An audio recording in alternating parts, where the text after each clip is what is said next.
Traditionally, informational literacy has been a stagnant, isolated task. Web 2.0 has turned that informational literacy on its head as it's become a vibrant, ever-changing, collaborative field where knowledge is created socially through interaction and connection.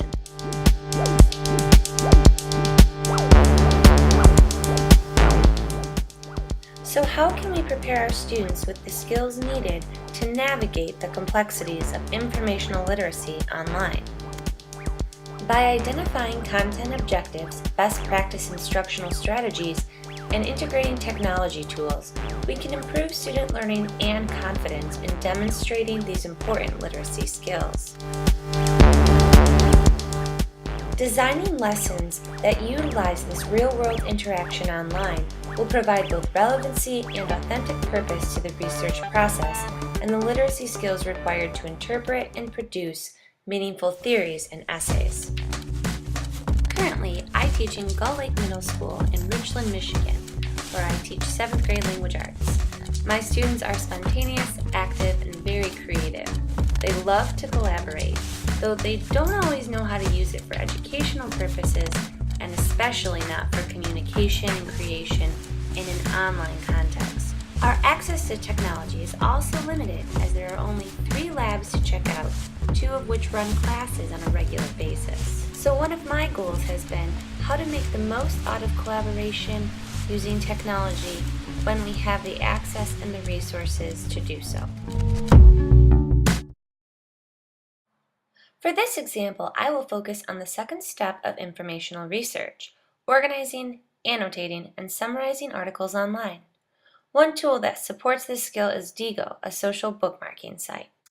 This tool is especially useful because teachers can create their own groups for each of their hours, and it will allow them to input student names and automatically create usernames and passwords for their students. When teaching a new tool, it will be very important to utilize the gradual release of responsibility. So after whole class instruction on the functions of the tool, begin by adding a general bookmark all students can visit. For my example, I use CNN Student News. It's also useful to do a think aloud where you demonstrate the process of identifying keywords to add as tags and also how to summarize the key points of why this article is useful.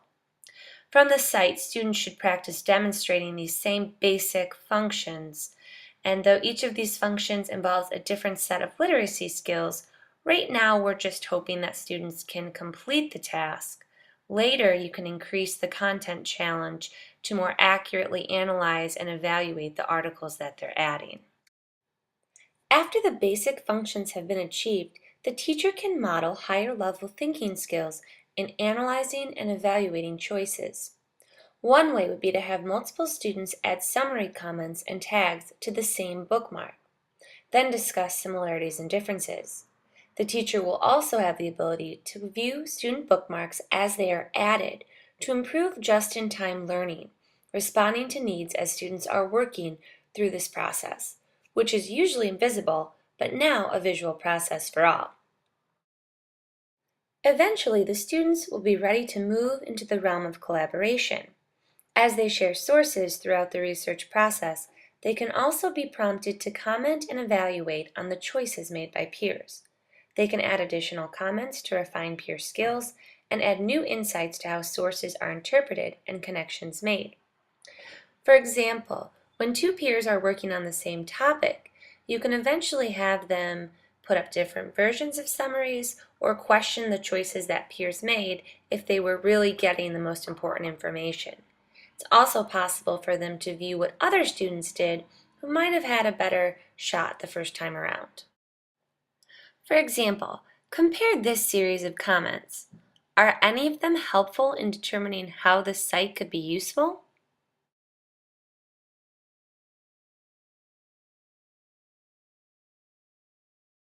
Of course, Diigo has a lot more extensions that you can also use, such as highlighting information right inside the articles and adding sticky notes so students could share their thoughts as they read. They could highlight keywords as they find them, and they could compare these in very similar ways. With the alignment of content objectives, best practice instructional strategies, and repurposed technology tools, you can get to the sweet spot where seamless integration leads to an authentic and meaningful learning experience for all.